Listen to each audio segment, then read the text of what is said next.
Well, I'm a Londoner.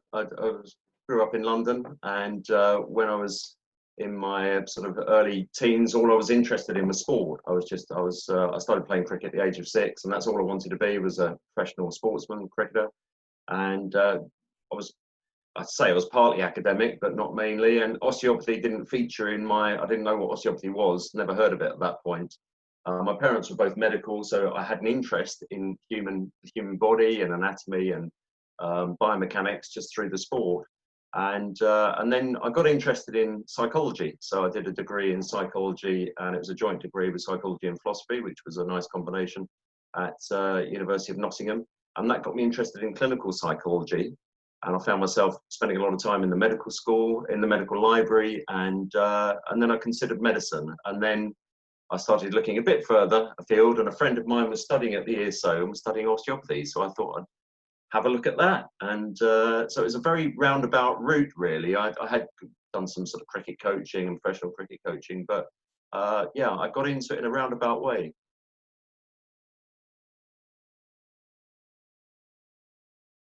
I studied at the ESO actually, and I've never left the place. A friend of mine was studying there. He was in his first year, I think, when I was in my final year at Nottingham, and he said, "Why don't you come along and see what you think?" And I spent a day at the school, and I just loved the atmosphere. It's when the whole school was based at Tunbridge Road, so we didn't have Boxley then. And I'd spent some time in practical classes and some theory classes.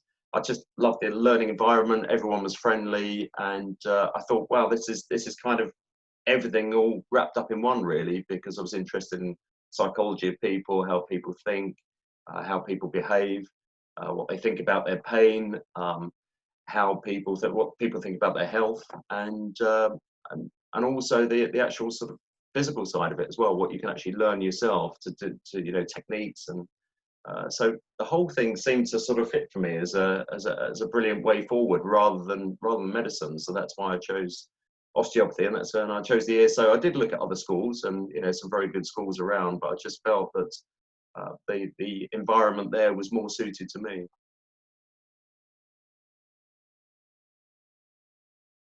It's a very vibrant learning environment.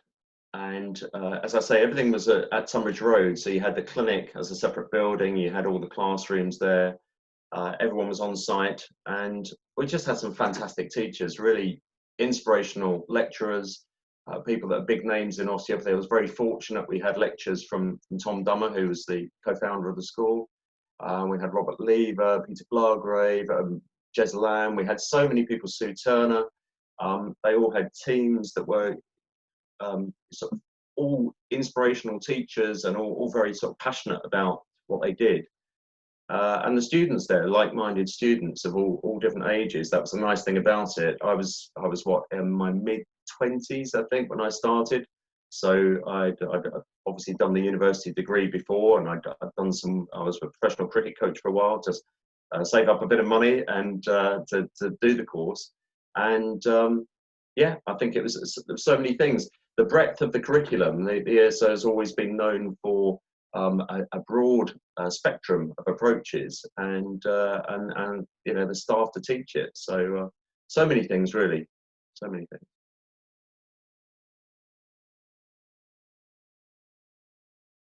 I have sort of done many things at the school, and been a lecturer, and I've been head of clinic, and now I'm still a tutor. I still tutor in the school clinic, so I supervise students with patients. I'm the ambassador, so that broadly is promoting osteopathy, promoting the school, promoting the clinic. So that involves school talks. I do talks, careers talks. I liaise with local businesses, looking up to set up sort of partnerships, so patients can come to the clinic. Sports clubs. I chair the patient experience group, which is great for sort of getting patients' opinions on things and how they feel about osteopathy in the school. I'm an examiner. I'm also an academic board member as well. So I'm involved in quite a lot of things within the school.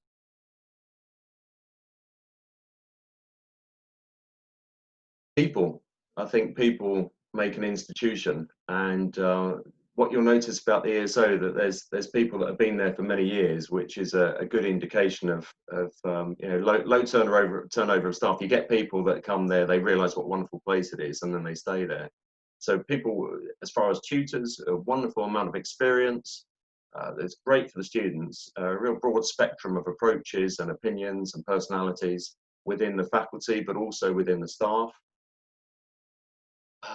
It's just great to be part of a place that's forward thinking. It's striving to improve and enhance standards. We're always looking to do our best for the students and for patients, and you know, it's aspirational, really. We're looking at improving the profession in the eyes of the sort of general public and the medical profession, and it's just I know it sounds a little bit cliche, but it's just a great place to work. I enjoy coming to work every day, and all the possibilities that holds.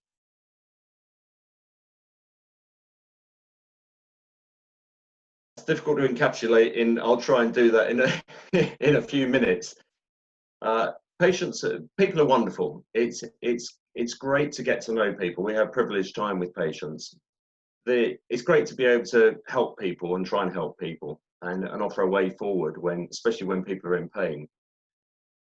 There's the investigative process. So when patients come in, you're interested in the way they move, the way they talk, their personality type. You're trying to sort of sum up, or you're trying to sort of deduce all these different things throughout every part of the process. So you take a case history. You're using your knowledge and your experience.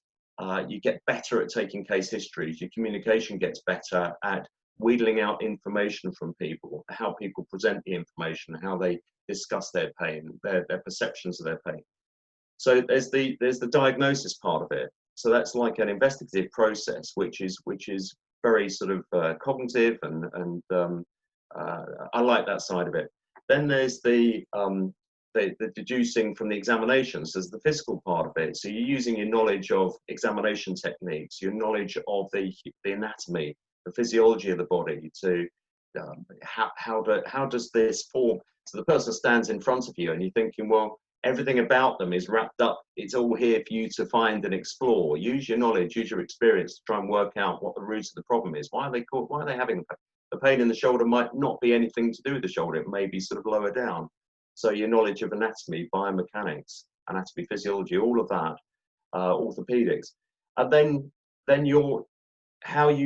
what you do with that, you know, how you treat them. So there's all they say osteopathy is an art and a science. You know, it's a bit like you get these people that are sort of top pianists or whatever. You're looking to use your hands. That's what I think is great about it, to try and change what's going on. You're trying to improve function by using different techniques and working with the anatomy. And so basically what people want, they want a diagnosis, they want a prognosis. They want to know, is this something can get better? They want to know, am I in the right place? Is there something you can help with? Which, you know, most of the time it is. A lot of the time, sometimes we have to refer on. But then the last bit is, what can I do for myself? And then it's the patient education, which is something that I think has been more important. A light's been shone on that more. I think we've always done that within osteopathy, but that's definitely become more a patient communication and patient education, what people can do for themselves, and trying to inspire people or empower patients to work with their own health and improve, so they can understand what's been going on and how they can improve it. So there you go. So many things, really. That's why that's what I like about it. I could go into the nitty gritty of each of those things, but so many things.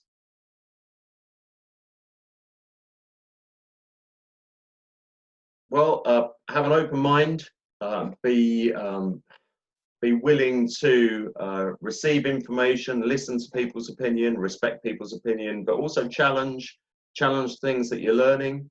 Try and find out why the people that have got experience, why they say things that they say, why they do things a particular way.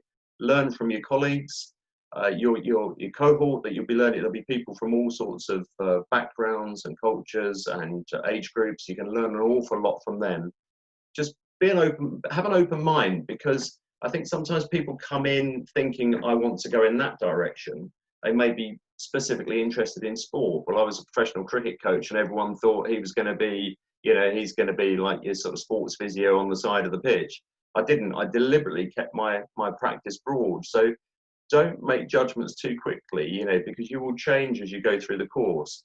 And the profession is changing by the day. There are a lot more opportunities emerging within the NHS. Not that everyone wants to work in the NHS, but there's a lot of possibilities out there. You may think that you won't want to travel, but you may find yourself in sort of 6, 7 years time working in Australia or New Zealand. So there's so many possibilities. So just keep an open mind, be willing to work hard, and you know, you use your time well, use your time wisely, and try and bounce off every experience and every conversation. You know, every time you watch somebody in clinic, go and look something up.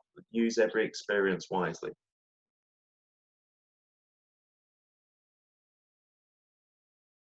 Passion. Passion comes to mind. That's why I'm still there. That's why people are in osteopathy. That's why I think a lot of people are still working there. And that's not just the faculty, that's the students, that's the receptionists, the admin team. Family, that's what I was saying, what led me to the ESO in the first place, because people are so friendly and you do get a sense that it's a family atmosphere. And even when people leave, you know, we're still in contact with a lot of the alumni, as we always enjoy finding out how people are, what they're up to and where they are and how they're progressing within the career. And what else? Humility, I suppose, because you know, I think it's the sort of profession, and also as a school where we get on, we work hard, we're diligent, we're caring with what we do, and maybe we don't shout about it as much as we should do. I think with the osteopathic profession as a whole, I think over the years we've kind of just got on and done our work, and we've tried to let our actions speak louder than words. So I think there's a lot of humility that goes on.